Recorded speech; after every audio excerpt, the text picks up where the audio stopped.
Ahorita vamos a iniciar otra clase más interesante de lo que es psicología pastoral. Vamos a dar inicio, ¿verdad? Vamos a estar en continuación de donde nos habíamos quedado del libro. Ahorita el rol de la psicología pastoral. Siempre vamos a seguir viendo. Nos quedamos en lo que es en la relación, ¿verdad?, de la psicología y la teología del del pastor Daniel S. Schipani. Hablábamos lo que era, le vimos dos tipos de lo que era la relación de una a otra, ¿verdad? Vimos que ambas disciplinas, vamos a borrar aquí, ¿verdad? Vimos que ambas disciplinas se complementan, ¿verdad? Se complementan. Vamos a ver, psicología pastoral.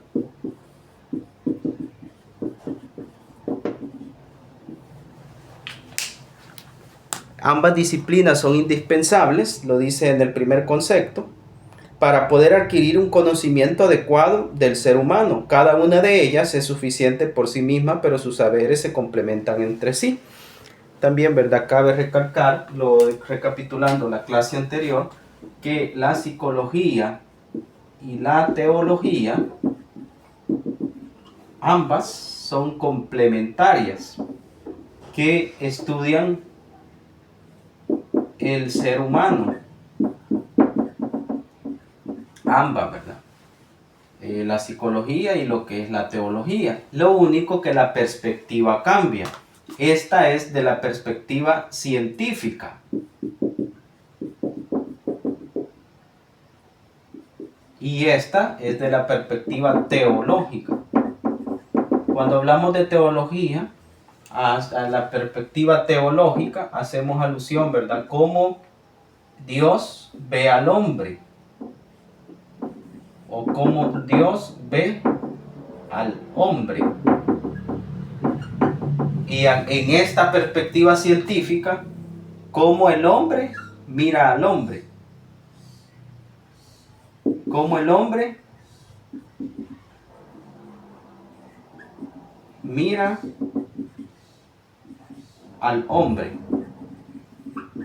Vale. De hecho, no es la única ciencia que el objeto es estudiar al hombre. Hay otras ciencias, la antropología, la sociología, entre otras más, ¿verdad? Incluso hasta la medicina. Podemos ver que no solamente estas estudian al hombre, la psicología. No, hay más ciencias. El hombre estudiando al hombre, objeto de estudio el hombre mismo, en sus manifestaciones concretas, ¿verdad? No, nada es abstracto, sino que todo es ciencia. En cambio, en la perspectiva teológica podemos ver, sí, una parte que lo espiritual es abstracto, no se mira, pero existe.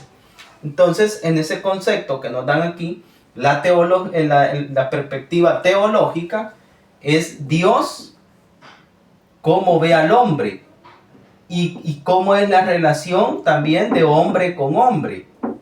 O sea, me refiero yo relación, no estoy hablando de una relación sexual, no, estoy hablando de una relación de socialización. Socialización. Cómo el hombre se comporta en la sociedad como ser individual y como ser espiritual y también material. Pero la teología también estudia al hombre, también, pero aquí va inmerso. La teología se le conoce también como la ciencia que estudia a Dios y la Biblia, pero también aquí, ¿cómo vamos a estudiar al hombre? A través de la Biblia. Y entonces esto se va a complementar. A la larga, una es ciencia y la otra también es ciencia, pero la perspectiva cambia, ¿verdad? Aquí la perspectiva ya ponemos a Dios como el centro. Y aquí no, en la psicología, ¿qué es el centro? La ciencia. Que es buena, sí. De hecho, hay un dicho que dice que la ciencia es vana sin Dios. Tiene que existir Dios para que la ciencia sea ciencia. Entonces, aquí, hermana Janet, ambos se van a complementar, ¿verdad? Se unieron para estudiar el ser humano. En la relación de Dios con el hombre con Dios, y la relación del hombre como ser social, o en la socialización. Entonces, aquí en el 2, tanto la psicología como la teología, este es el concepto 2, ofrecen una perspectiva de conocimiento especial o único, ambas. Por lo tanto, se debe respetar la integridad. Se debe de respetar la integridad. Se debe de respetar. Ambas se tienen que respetar. E integrar epistemológicamente el tipo y forma de conocimiento, la cual sin reducir el contenido de la una a la otra. Por la razón doble, el concepto 3.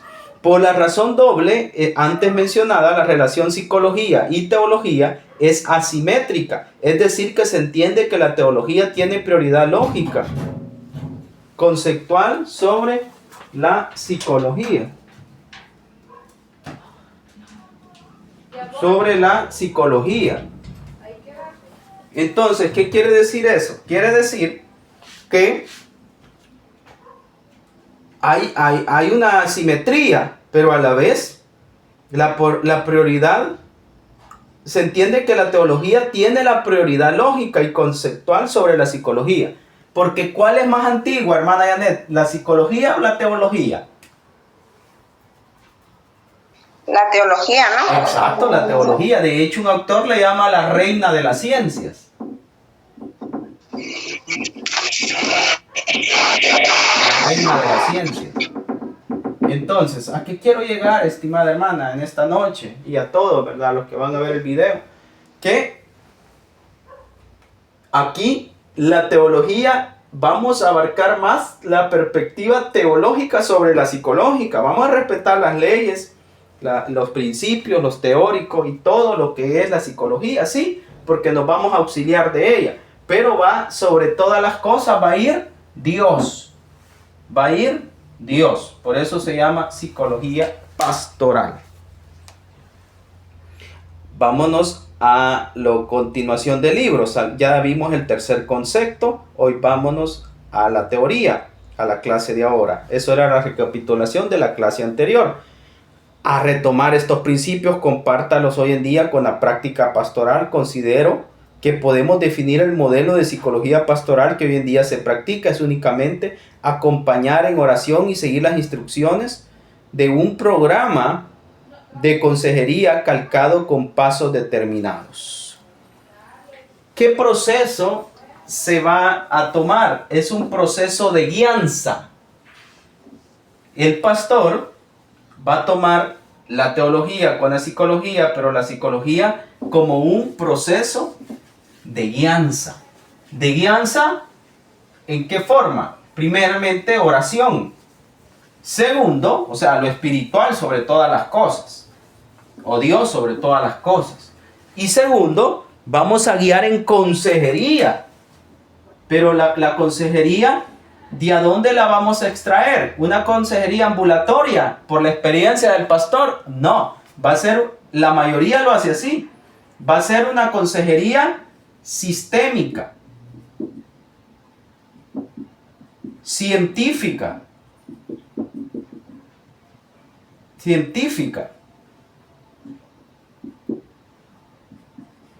Miren, en la consejería sistémica y científica, aquí va a tener usted bitácoras, va a tener ítems, va a tener test, va a tener escalas de evaluación. ¿Por qué? Porque en esta consejería primero tenemos que sacar un DX. ¿Qué es un DX? Hermana Janet, ¿se recuerda? Tratamiento, diagnóstico. Diagnóstico, muy bien, hermana. Tratamiento es TX. Sí, es que escuché TX. Ajá. Por eso, pero ya lo que no, bueno, que está escrito TX. Exacto. Amén, hermano. Ajá, aquí le voy a poner tratamiento y aquí le voy a poner a este diagnóstico, DX. No tenga pena, hermano. Vaya, en este, y se me subió. En este, cabe recalcar que la consejería ya no va a ser consejería ambulatoria, se le llama en la psicología. ¿Cuál es la consejería ambulatoria? La consejería ambulatoria es aquella que se da desde la experiencia de la persona. Por ejemplo, ¿verdad? Un pastor ya mayor aconseja un matrimonio. ¿Lo puede hacer? Sí, lo puede hacer, pero desde la perspectiva de las vivencias de él. Pero en este caso se va a hacer haciendo uso de una metodología psicológica, científica, sistemática, ordenada. La sistematización hace efecto a lo ordenado, ¿verdad? Que puede hacer esta ciencia llamada psicológica. Hay principios, hay leyes, hay teorías. Entonces, nos vamos a apoyar de esta herramienta para sacar un diagnóstico. El diagnóstico nos va a guiar al tratamiento o llamado terapia, ¿verdad? En el caso que se vea meritorio, pero si es un simple consejo, también hay que sacar diagnóstico. Por ejemplo, llega una familia con problemas de conflicto internos porque el niño es muy berrinchudo. Les voy a poner un ejemplo. Y llegan a la oficina pastoral, se conforma por una familia medular, padre, madre, 2 hijos. Pero uno de los 2 hijos, el menor, es bien berrinchudo, mal educado, malcriado, etcétera, ¿verdad? Con problemas de conducta. Es caso típico. Y llegan a la oficina pastoral y le dicen al pastor, poniéndole de ejemplo a la consejería: pastor, necesito que me dé un consejo a mí, a mi familia, porque mi hijo se me ha desbordado. Está sufriendo grandes ataques de ira, no se comporta bien en la escuela, en todos los lugares que vamos, él me hace berrinche. Vaya, viene el pastor, pasen adelante, siéntense. Se tiene que sentar el pastor primeramente en un escritorio aparte de ellos. Oigan lo que le voy a explicar, hermana, y esto tiene mucho que ver en la terapia y en la observación sistémica de un psicólogo. Se van a sentar, pero desde donde el pastor tiene que tener la pericia, tiene que tener la psicología ya sistematizada, científica. Como ya estudió psicología pastoral, él ya puede hacer un tratamiento, un diagnóstico, un posible tratamiento, ¿verdad? Pero tenga cuidado, yo ahorita estoy hablando de tratamiento, pero yo lo estoy teorizando. Ya la práctica, si lo asume, es de ya un profesional, ¿verdad? Para eso estudiaron los psicólogos, para que den terapia. Ya si es mucho el problema, se da, ¿verdad? Aunque yo voy a dar ideas de tratamiento, porque lo voy a dar, es parte de la materia. Pero tengan cuidado, ¿verdad? Porque llega un momento que ya es legal la cuestión y allá un psicólogo ya tiene un sello, ya tiene el perito, pues. Entonces, ¿a qué quiero llegar? Que va a llegar el pastor y se va a sentar en el escritorio. ¿A quién cree usted, hermana Janet, que tiene que observar? A las personas que solicitaron la ayuda. Exacto. En la plática, en la consejería. Vaya, le voy a decir que allí el pastor, aquí les voy a estar enseñando yo escalas de evaluación. Escalas de evaluación. ¿Para qué sirven las escalas de evaluación? Si nos va a servir para el diagnóstico, las escalas de evaluación. En este caso, vamos a estar hablando de consejería familiar, hace alusión a la psicología familiar o psicoterapia familiar, que se aplicaría. Mire, psicología familiar. No es lo mismo una psicología individual a una psicología grupal o organizacional, que es el primer agente de la sociedad, de la familia. Entonces va a ser una psicología familiar, va a tener una escala de observación, de evaluación, escala de evaluación por medio de la observación, escala de evaluación por medio de la observación para sacar el diagnóstico. Ojo, primero es deber. Voy a borrar, hermana, ¿puedo? Sí. Amén, hermano. ¿Ya apuntó o puedo borrar? Puede borrarlo. Tomé captura de pantalla para luego transcribirlo. Va, excelente. Vaya, aquí usted, si ya está como líder de esa iglesia, ¿verdad? Y a usted como líder de jóvenes, le llega una familia así, puede usted observar, o en el caso un pastor, ¿verdad? Viene usted, va a agarrar la escala de observación, de evaluación de escala de evaluación por medio de la observación. Vaya, el ojo clínico, hermana Janet, el ojo clínico tiene que estar agudo.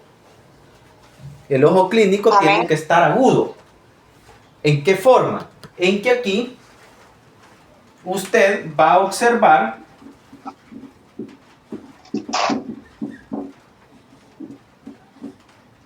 a la familia como individuos, pero también la va a observar como un grupo de individuos organizados. En la familia hay alianzas. Usted va a observar las alianzas. Ojo, las alianzas pueden ser apegos enfermizos o pueden ser alianzas sanas. Sí lo puede ser. Pero aquí es de tener cuidado. Que las alianzas sean sanas. Vaya. Cuando usted observa y entra a la familia, ¿a quién tiene que observar primero? A la cabeza de la familia. ¿Quién es la cabeza de la familia? El papá. En este caso, amén, el papá. Exacto. Observe usted al papá. ¿Cómo mira al papá? ¿Lo ve cansado? ¿Lo ve deprimido? ¿Lo ve angustiado? ¿Lo ve trabajado? ¿O lo ve fresco? ¿Lo ve desestresado? ¿O le ve algún gesto que lleva el ceño fruncido desde que entró a la oficina o al lugar? ¿Va malhumorado? ¿Va contento? Eso es parte, hermana, de la evaluación. ¿Cómo va vestido? Si va con ropa clara, oscura, o va formal, va deportivo. Ellos, cuando ellos dicen, aquí venimos a pedirle un consejo, desde allí ellos ya van tirando un mensaje con su lenguaje no verbal, con sus gestos y con sus colores de ropa.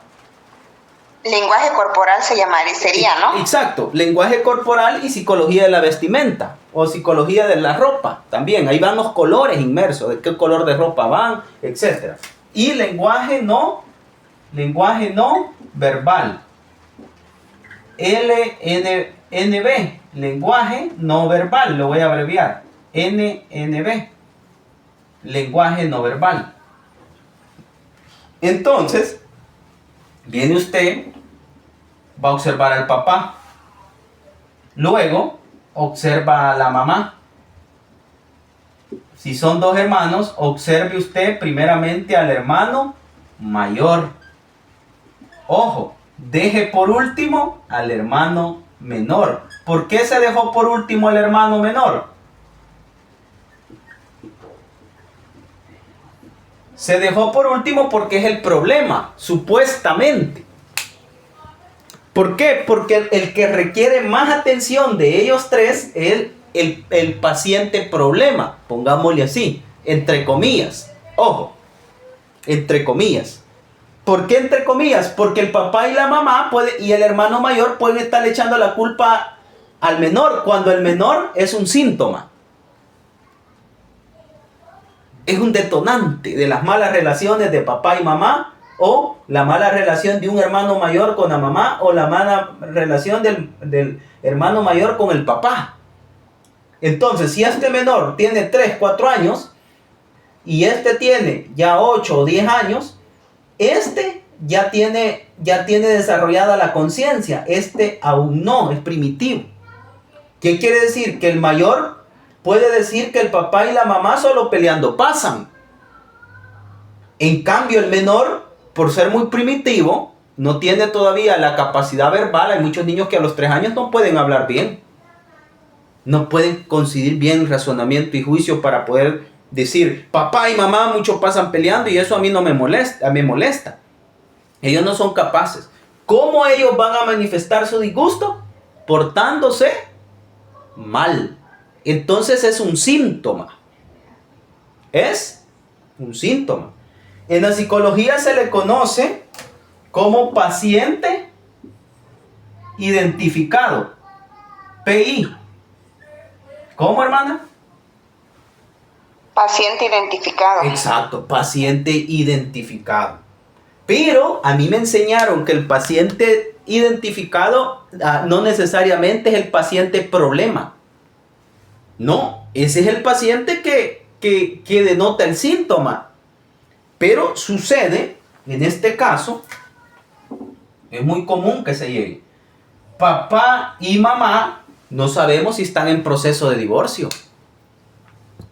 No sabemos. No sabemos si papá y mamá le han dicho a un hijo, le han dicho a ese paciente problema o identificado, que papá se va a ir para Estados Unidos y lo va a dejar solo y va a migrar. No se sabe. Entonces, ¿a qué quiero llegar, hermana? Para abordar el sistema. La familia es un sistema. Vamos a borrar nuevamente para poder explicar esto. La familia es un sistema. Hay que abordar a los individuos por individual. Hay que entrevistar al papá. Solo al papá, sin la mamá y los 2 hijos. Solo al papá hay que entrevistarlo. Hay que entrevistar a la mamá, solo a la mamá, sin el papá y los 2 hermanos. Y después no, hay que entrevistar solo a un hermano, el mayor. Hay que tener cuidado de entrevistar a los niños. Eso a mi país y las leyes hoy están cabal. Aquí hay una ley que protege mucho a los niños y se llevan preso a un adulto. Incluso si el niño va a hablar, miren, fíjense que él me dijo, me preguntó algo. Y no tiene cuidado cómo preguntarlo, lo pueden meter preso a la gente mayor. Aquí se llama, una ley se llama Lepina. Aquí en lo que es México hay psicólogo infantil, o sea, especializado en esa área para el menor, pues. Exacto. Y nada más se enfoca a puro menor de ciertas edades. Porque sí ha sucedido, bueno, he sabido de casos donde se lleva al psicólogo y el psicólogo, lo que usted está diciendo, hace investigaciones pero individuales por cada quien, y ya en el caso del menor lo trabaja de manera diferente a él solito, a través de dibujos, a través de proyección, del guión, me imagino, y a través de la edad del niño. Exacto. Pero tiene que ser alguien especializado y sobre todo, como dice usted, asignado por alguien, en este caso se llama el Ministerio Público. Exacto, aquí es formal, ¿verdad? En las iglesias tengamos cuidado, yo no les aconsejo. O si lo hacen, tienen que tener un sumo cuidado. Ojo, yo lo que aconsejo que si es en iglesia, a salvo que sea psicólogo ya la persona, ahí sí. Pero si es pastor sin un título de psicología, un registro de psicólogo, tiene que tener mucho cuidado entrevistar solo al niño solo. Ahí mejor entrevístelo solo con el papá o con la mamá. Yo no, ahí sí, en mi país, hermana, esto está tridelicado.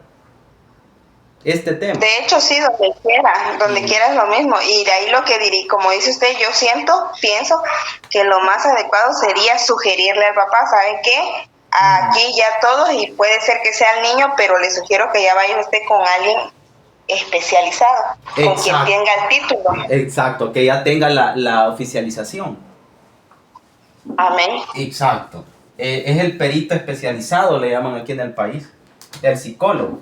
Vaya, el individual, papá, mamá, hijo, ya le enseñé. Grupal, como organismo vivo, grupal, cómo actúan ellos cuando están hablando enfrente del pastor. ¿Cómo actúan? No callan, gritan, se hacen señas, se hacen gestos, se pegan codazos, se pegan con los pies. El papá se muestra enfadado, el papá se muestra relajado, la mamá se muestra tranquila, la mamá cuando habla frunce el ceño. Los hijos, digamos, el paciente problema identificado cómo se está portando en el momento, al momento que habla el papá o la mamá o el hermano. Porque se dan casos que el paciente identificado no es el problema. A veces son los adultos.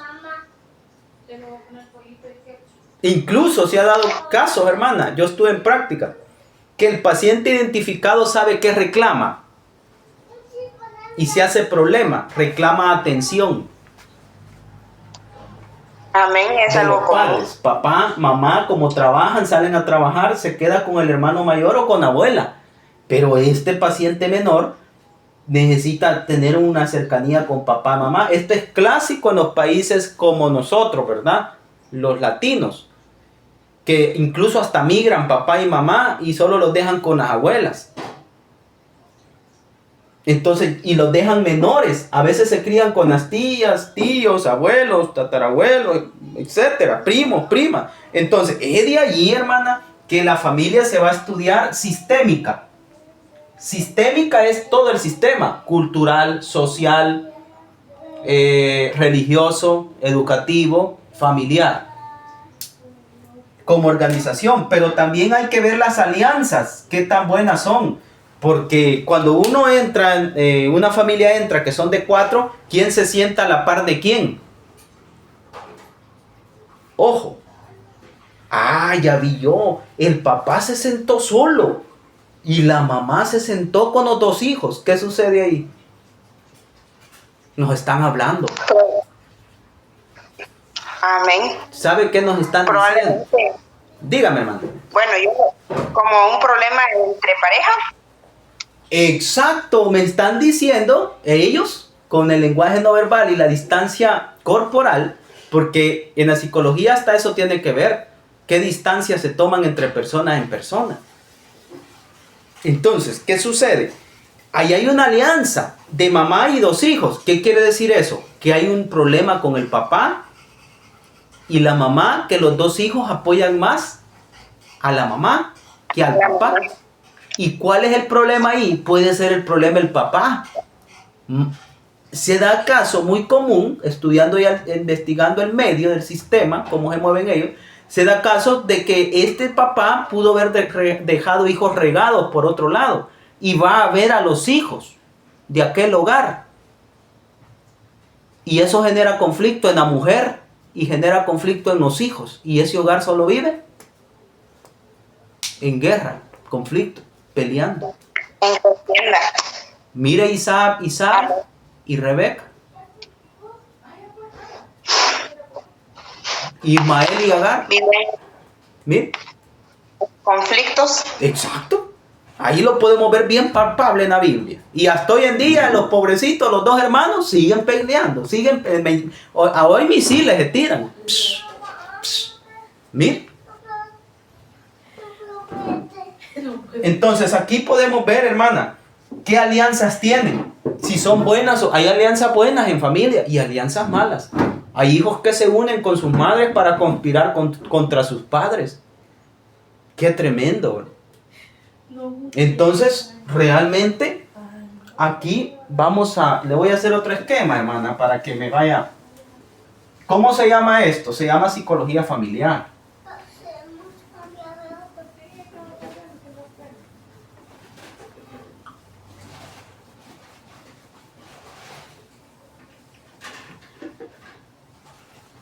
Entonces aquí realmente podemos ver, hermana, que el libro, ¿verdad? Nos dice, vamos a irnos otra vez al libro que lo hemos dejado, ¿verdad? Un poquito. Nos dice que la consejería, calcando con pasos determinados y definidos por sus propios talentos o experiencias en el ministerio, porque para muchos pastores y líderes en ese modelo de psicología pastoral genera una indiferencia generalizada e indiscriminada del dolor que genera las circunstancias. Aconsejado, dice, debido a que el encajonado la crisis en este formato tradicional de consejería. Vaya, ¿qué me está dando a entender el libro? Que los pastores toda la vida han aconsejado a su experiencia y se han encajonado. Se han encajonado, ¿verdad? Y dice aquí, ¿verdad? ocupan sus propios talentos y experiencias, es lo que yo le decía. Y esto que yo le estoy explicando, hermana, es muy bonito. Cómo funciona la familia. Mire, desde el aspecto sistémico. ¿Gusta usted indagarlo, hermana? Ponga teoría sistémica de la familia. Si gusta, amén, hermano. Teoría sistémica. Teoría Sistémica de la familia. sistémica familiar.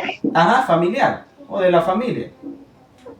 Amén. Dice, la teoría sistemática familiar es un enfoque que considera a la familia como un sistema con interacciones complejas entre sus miembros.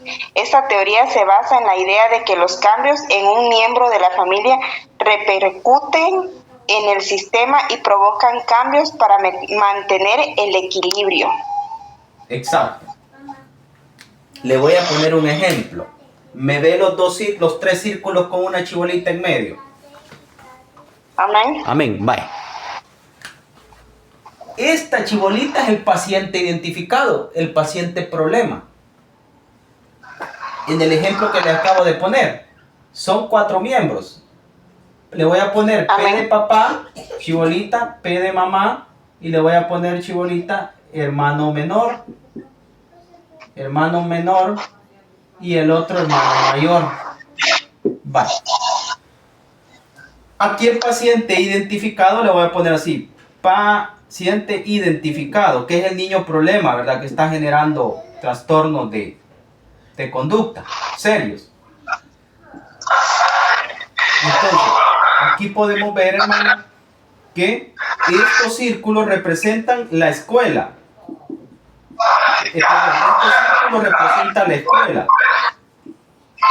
Este círculo representa la familia. Y este círculo representa la iglesia. Aquí se lo voy a poner. Vale. Y faltan más círculos. Está el social también.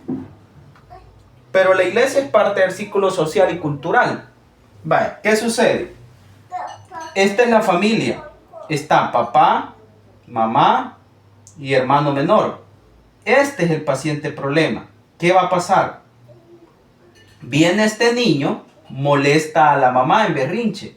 Luego molesta al papá y molesta al hermano. Este sistema entró en conflicto. El sistema familiar, conflicto, y el ambiente se tensa. Aquí hay tensión, hay estrés, hay conflicto, hay de todo. Entonces viene el papá, se va para la iglesia y es diácono. Póngale el ejemplo. Y es diácono. ¿Qué va a pasar? Y está en entrada dándole la bienvenida a los hermanos. ¿Cree usted, hermana, que este diácono va a estar sirviendo de una buena manera, dando la bienvenida cuando se ha ido de su casa? Más si son inconversos, ¿verdad? Los demás del hogar, si la mujer es inconversa. ¿Cree usted que va a estar, Dios le bendiga, hermano, qué tal? No, imposible. Él va a tratar de dibujar una máscara en su rostro. Pero ¿dónde va a tener el problema? Aquí. En el corazón. En su corazón. Y de repente un hermano le dice algo que no le agrada, ahí explota. Y ahí es donde se dan los problemas, los conflictos eclesiásticos. Este hermano, ¿y por qué me dijo esto? Y comienza, ¿verdad? Y ahí, entonces, este conflicto lo desplegamos, aquí era la iglesia. Yo le dije escuela, perdón. Es iglesia. El papá se va a la iglesia, ¿verdad? Le vamos a poner P de papá. Se va para la iglesia. Entonces, ¿qué hace? La demás organización llamada iglesia se ve afectada porque él ya genera conflicto en la iglesia. Mire cómo se va haciendo este sistema. Como un efecto dominó. O como que usted tire en un agua, tire una chibola pesada o de metal y le va a hacer círculos. No sé si ya se fijó en eso, que se hacen círculos. Amén, hermano. Vale. Eso, si usted se fija, el sistema familia, un miembro que vaya peleado va a arruinar el sistema iglesia. Y viene aquí el niño, se va a movilizar para su escuela. Se va a ir para la escuela. Este niño, el conflicto de la escuela, del hogar, lo va a llevar a la escuela. ¿Y qué va a pasar en la escuela? Le va a pegar a los otros niños, no va a querer aprender, va a estar muy rebelde, va a tirar todo lo que tenga en sus manos. Entonces, mire cómo afecta a los sistemas. Sistema escuela. Y este niño se va para la iglesia. Con el papá va a ir a pelear con otros niños a la iglesia. Son esos niños que solo peleando andan con otros. Ahí hay problemas familiares, pudiera ser. Es una forma de llamar la atención al niño, pegándole a los demás. Tiene ira, tiene resentimiento, tiene rencor. Mire cómo los sistemas se intercambian. Sistema familiar se intercambia con sistema escuela. Y el sistema familiar con el sistema iglesia. Y así social también. Nos faltó el sistema social. Entre los sistemas se afectan. Miren, y se entrelazan.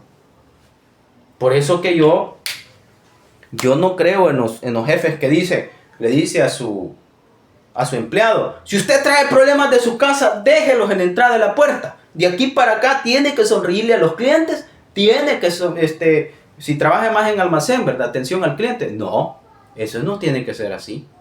¿Y por qué no hay un psicólogo en cada empresa? Pues para que los miembros hagan catarsis. Catarsis es que se desahoguen y que boten la tensión, el estrés, los problemas y puedan tratar bien a los clientes. Hay empresas que sí tienen atención psicológica para sus pacientes, para sus trabajadores.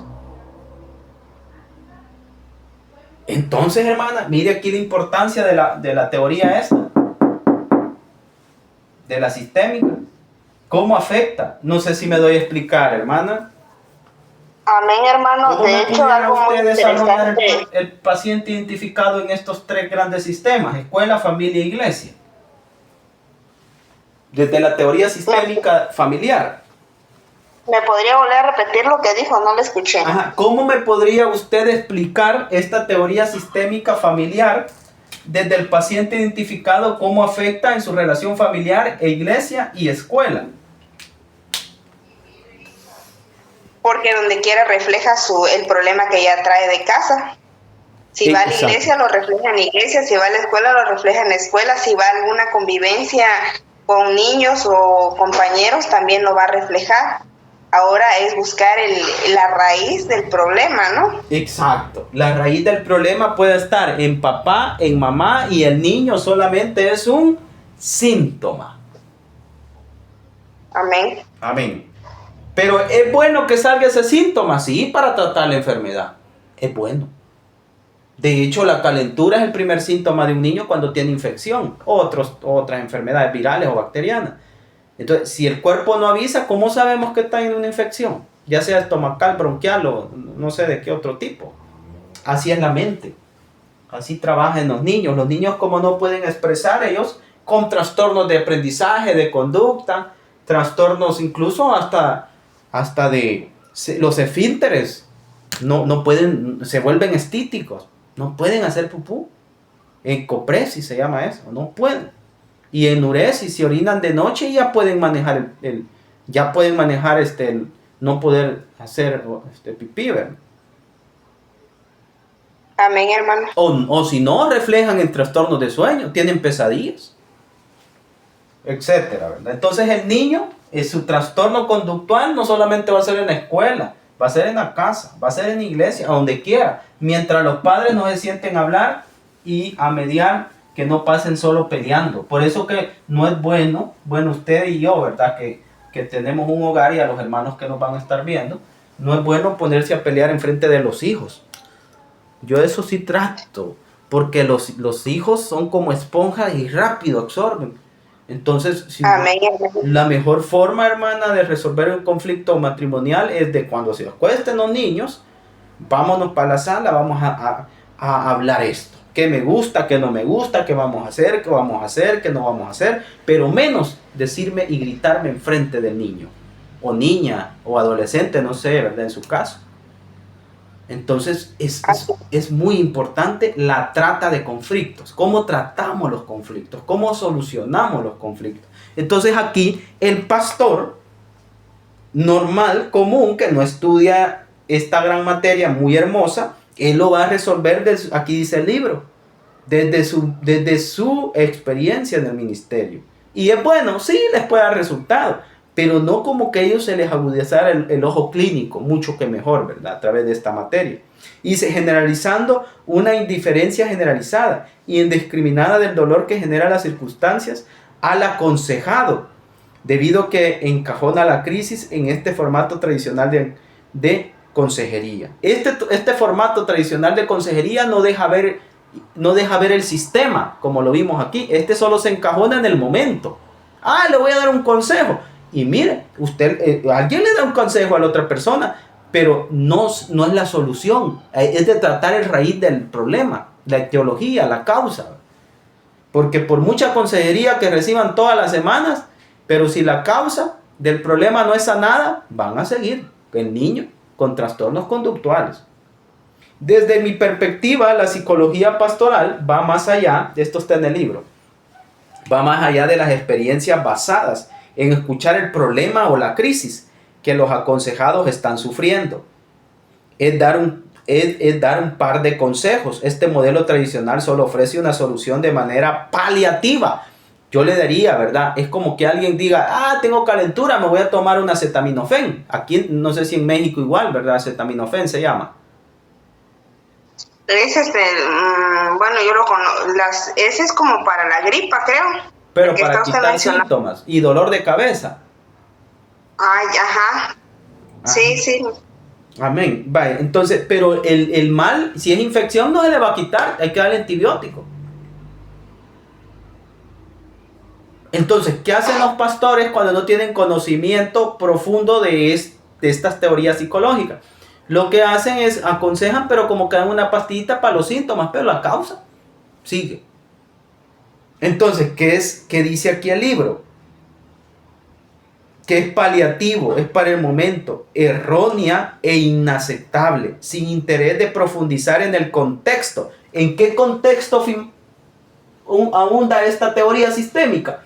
En el contexto familiar, social, económico, de iglesia, de escuela, etcétera. Etcétera, etcétera, etcétera. Mire, así que, ¿qué dice aquí? Y sucede que a través de los tiempos la iglesia ha aceptado la imposición del consejo que viene de la dirección divina, por considerar el pastor o líder como un hombre o siervo de Dios. O sea, ven a los pastores como un siervo y un gran hombre de Dios. Yo no lo digo que no lo son, sí lo pueden ser, ¿verdad? Y algunos sí lo son. No todos son iguales. Igual hay pastores que son malos pastores, pero hay pastores que son buenos. Pero aquí dice que en muchas ocasiones estos consejos han anulado los derechos y sentimientos de las personas. Mire, porque no tienen el conocimiento en la psicología. Han anulado los derechos. Le dicen a la mujer, no llore, niña, no llore, le dicen, tranquila. No, y a la gente, hermana, cuando se quebranta en crisis porque lleva un problema, hay que dejarla que se desahogue. Pero ¿qué le puede decir el pastor? No llore, todo lo puedo en Cristo que me fortalece. Es cierto, amén, pero hay que dejarla, ¿verdad? Que haga catarsis la persona. Entonces muchos pastores... De hecho, el llorar a la persona le hace bien porque está sacando todo lo que ha estado guardando, ¿no? Exacto. Digamos que está obteniendo, hasta cierto punto está obteniendo una sanidad, porque después de llorar y llorar, la persona se siente hasta mejor. Se siente más tranquila. Desahogada, ¿no? Tranquila. Desahogada, exacto. Amén. Y de hecho, el llorar desahoga el alma y cura el corazón muchas veces, ¿verdad? Amén. Incluso alguien que llegue con ira, incluso en una oración y llore, la persona puede quitarse la ira y puede Dios darle paz. Entonces, ¿qué sucede? Le estoy poniendo un ejemplo a modo de ilustración, pero han cometido otros errores los pastores que aconsejan. Por ejemplo, el error más común que cometen todos los aconsejadores que no tienen experiencia en la rama o en el ramo de la psicología es esto, mi hermana. Y esto nunca lo vaya a hacer usted. Llega un adolescente a mí o a usted y le dice, fíjense que yo tengo una relación tóxica si en un caso llega una niña, ¿verdad? Un adolescente, mi novio me maltrata, mi novio me grita, yo ya no quiero andar con Chepito, ¿verdad? Pongámosle así, de ejemplo. Porque Chepito me maltrata verbalmente, me dice cosas, y son cristianos, ¿verdad? Se da conflicto. Y yo ya no quiero andar con Chepito. ¿Qué puedo hacer, hermana Janet o hermano Marvin? Viene el error más grande que uno pueda cometer, es decirle, déjelo, no le conviene. No, eso no lo puede hacer uno. ¿Por qué? Porque, bien dice el dicho, ¿verdad? Que en peleas entre parejas y hermanos, nadie se mete. Porque al ratito ya están contentos. ¿Y qué sucede? Ellos, José y María, bueno, Chepito y María ya van a estar contentos. Viene María, le va a decir a José o a Chepito, fíjate que la hermana Janet o el hermano Marvin me aconsejó que te dejara. ¿Qué va a acarrear eso? Conflictos. Conflicto de ellos dos hacia uno. Por querer uno disque aconsejar. Él al aconsejar es aprendido. Primero, usted no aconseje a nadie que no le pida un consejo. Eso es el principio de oro. Fíjate, amén. Eso de decir, vaya, mira, yo veo que te estoy yendo mal, te voy a dar un consejo. Eso no se hace. No, hay al caso contrario que alguien llegue a uno. Ahí sí. Y otra cosa, tenemos que, en la psicología hay palabras que se tienen que usar. Por ejemplo, en este caso de Chepito y María, que yo les dije, fíjese que me maltrata. Entonces, viene usted, como hija de Dios, vamos a orar. Es lo primero, es lo que me habla la psicología pastoral. Imponer antes de todo a Dios sobre todas las cosas.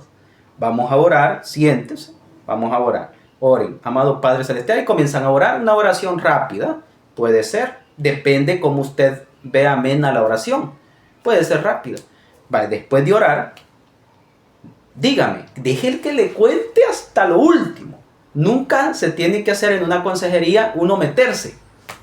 No, déjela que se desahogue si llora, si dice lo que dice y hasta que deje de hablar. Viene usted o yo y tenemos que buscar palabras de enlace. Cuénteme, ¿y qué piensa de esa relación? Ah, yo pienso que está mal. ¿Y por qué está mal? Ah, porque esto y esto y esto. ¿Y por qué dice usted esto? Es que fíjese que me dice que soy esto. Y a la persona le va a decir, ¿y qué dice? ¿Lo dejo o no lo dejo? Y viene usted, ¿y usted qué dice? ¿Y usted qué piensa? ¿Usted qué ha decidido? ¿Usted qué piensa que es lo conveniente? ¿O la solución A o la solución B? Usted busca la guía. Eso le está diciendo.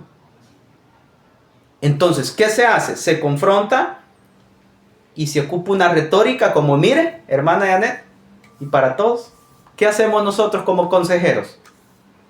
Lavarnos las manos. Nos lavamos las manos para que no nos vengan problemas.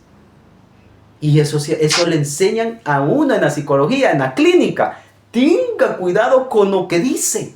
Aquí en mi país, en El Salvador, sucedió un caso bien feo. Por ética no lo voy a ahondar, pero aquí le pasó algo muy feo a un profesional de la salud porque se supo que dijo algo que no tuvo que decirle al paciente. Y semanas después sucedió algo bien horrible. ¿Pero por qué? Porque el terapeuta interpuso su lado humano. Exacto. Y así debe ser el pastor. El pastor tiene que evitar, cuando le piden consejos, tiene que evitar poner su parte pastoral y humana. Tiene que ser un hombre sabio. Tiene que estar frío en el momento y no decir, haga esto o haga lo otro. Como hay gente que dice, si fuera usted mi hija, ya le hubiera prohibido usted eso. No, esos no son consejos. Porque no es su hija, usted ya lo dijo, ¿verdad? Un ejemplo, hermana, le estoy poniendo. Entonces, Amén, hermano. dígame, hermana. Amén. Que palabras muy sabias, eso que usted está diciendo, sí, ya más o menos lo tenía yo en cuenta, de que no, es mejor llevar a la persona, guiarla a que él mismo se dé su misma respuesta. De hecho, el platicar, el exponer el tema que él tiene, el problema que él tiene, muchas veces ayuda a que la persona misma se resuelva la respuesta que quiere. Exacto. Y en este caso creo que es lo más viable, ¿no? De hecho, hermana, en la psicoterapia está algo que se llaman técnicas y metodologías. Metodologías terapéuticas. Usted lo puede buscar en internet. Técnicas y metodología terapéutica. Yo creo que, no sé si lo pueda encontrar ahí, pero allí tengo yo el libro. Bueno, después se lo voy a estar mandando. Esto me dice un principio. Me dice que el paciente mismo encontrará la cura. ¿Qué hace el psicólogo? ¿Qué hace el psicólogo? El psicólogo guía. Miren, guía. El psicólogo clínico es un guía. Claro, es un guía bueno, yo me preparé en consejería, me preparé en psicoterapia cognitivo-conductual, terapia conductiva, terapia emotiva, terapia social, terapia sistémica, terapia... Esto es inmenso, terapia familiar, terapia psicosexual, terapia sexual, es bien amplio. Entonces, pero ¿cuál es el principio? Que el paciente mismo encuentre la cura. Entonces, ¿qué vamos a hacer nosotros para que el paciente mismo encuentre la cura? Miren, guiarlo. Aquí le puede poner guiarlo.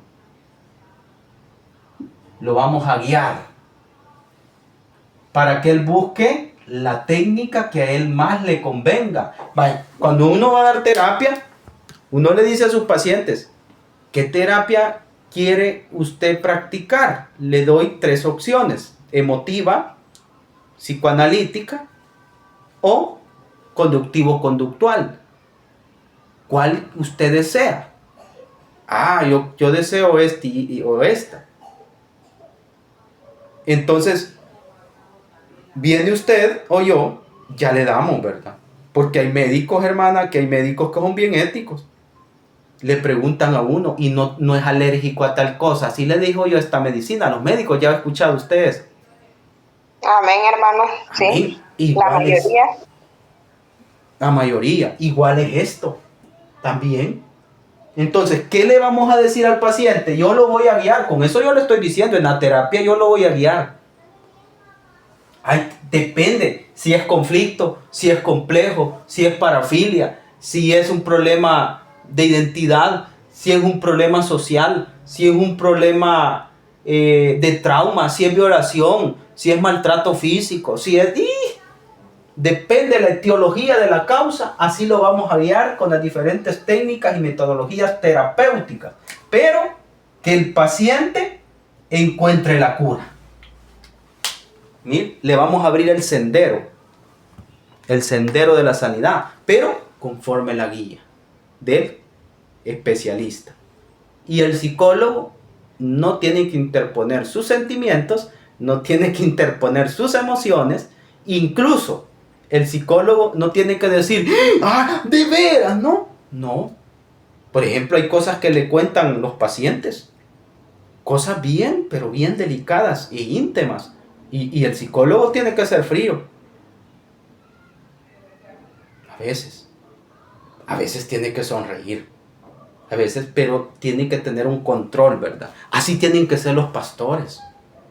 Así tienen que ser los consejeros, los ministros, etcétera, ¿verdad? Usar esto, ser una guía, no interponer, ¿verdad? Sus pensamientos, sus experiencias. ¿Y qué es lo primero que hace un pastor o un ministro? Interpone sus experiencias. Como a mí así me pasó, yo le aconsejo esto, que no lo haga porque a él le va a pasar.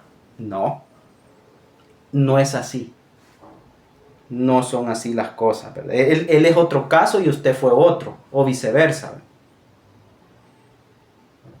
Entonces aquí dice, tienen mayor comunicación, dice, la imposición del consejo, pero viene en la dirección divina por el considerar el pastor o líder o hombre o siervo de Dios que tiene mayor comunicación directa con Dios. En muchas ocasiones estos consejos han anulado los derechos y sentimientos de las personas por guardar apariencias y evitar escándalos en las congregaciones, dice. Para establecer un modelo de psicología pastoral saludable, el pastor o líder tiene que contar con un llamado divino a la obra, primeramente, ¿verdad? Y una preparación bíblica, que es lo segundo. Y una constante oración diaria que le permita mantener una comunicación con Dios, perseverando en sus espiritualidad y en sus convicciones bíblicas para poder ejercer el ministerio imparcialmente. Oiga, hermana, no meterle la parcialidad, no, que ser imparcial es ser neutro, ¿verdad? No si llegan dos, yo irme por el testimonio, yo me voy con él porque él tiene buen testimonio. No, a la hora que hay una pareja le vaya a pedir un consejo, usted tiene que ser árbitro, o intermediario o diplomático. Tiene que estar en medio de los dos, ¿verdad?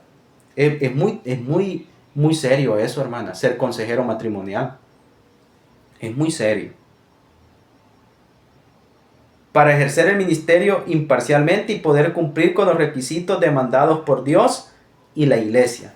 Más sin embargo, para poder ejercer la psicología pastoral debe con todo el bagaje espiritual e iniciar la instrucción y preparación académica basada en todas las experiencias de la psicología. Mira este libro lo que me dice. Primero, tiene que ser un hombre espiritual. Segundo, gran lector en la Biblia. Tercero, un gran pastor, ejemplo, para poder ejercer lo que es la psicología pastoral, que le pueda proporcionar una mente receptora y renovada para lograr captar y discernir la enseñanza que esta disciplina le permite complementar para apoyar y ayudar de manera más efectiva a los creyentes y no creyentes, dejando a un lado el concepto y las ideas erradas de lo que es la psicología mundana. Por esto los pastores no ocupan la psicología como herramienta, porque la creen mundana, la creen errada. Le dan un lado oscuro al significado de la psicología y no, la psicología es buena. Sabiéndolo usar, es buena herramienta. Si yo tengo un martillo en mis manos y clavo un clavo, valga la redundancia, y quiero poner una cortina, es una buena herramienta en mis manos. Pero si yo el martillo lo ocupo para agredir un animalito, un ejemplo, ¿cree usted que va a ser buena herramienta el martillo? No, porque lo ocupé para agredir un animalito. No, pero si yo lo ocupo para lo que es bueno ocupar el martillo, ¿verdad? Entonces ahí vemos la diferencia. ¿Qué objetivo, con qué fin ocupamos? La psicología es buena, porque es muy buena. Pero allá cada quien, ¿verdad? ¿Cómo la ve? De quitarse los estereotipos que es mala. Los humanos se han encargado que sea mala, es otra cosa, pero como ciencia es muy buena.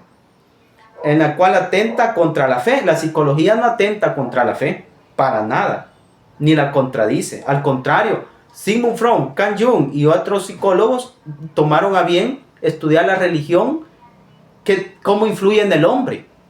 De hecho, Carl Jung le dio un visto bueno a la religión y Freud dijo que era importante también. Claro que dijo sus cosas, ¿verdad? También en contra, pero eso hay que olvidarlo, ¿verdad? El modelo de psicología pastoral saludable pone mucho énfasis en el abordaje acercamiento con otro ser humano desde la perspectiva que las escrituras ocupan un lugar principal y otorga los principios sanos y principios espirituales. Y aún usando las herramientas proporcionadas por la psicología o otra disciplina no brinda una solución mágica o espontánea para solucionar conflictos o todas aquellas circunstancias que puedan estar atormentando a las personas. Finalmente podemos determinar que el modelo de psicología pastoral tiene su base dar prioridad a los principios y valores del reino de Dios en la tierra, seguido con el uso de ¿qué? De herramientas, investigaciones que la psicología ha proporcionado hasta ahora y de aquellas que puede ir revelando según los avances en los nuevos estudios del comportamiento humano. Mira, hermano, Qué interesante. Luego está el 2.1, la pastoral de Jesucristo desde la perspectiva psicológica. Es este tema.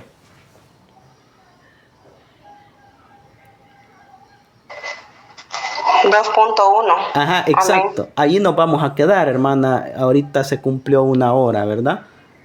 Amén, amén, eso. Perdón.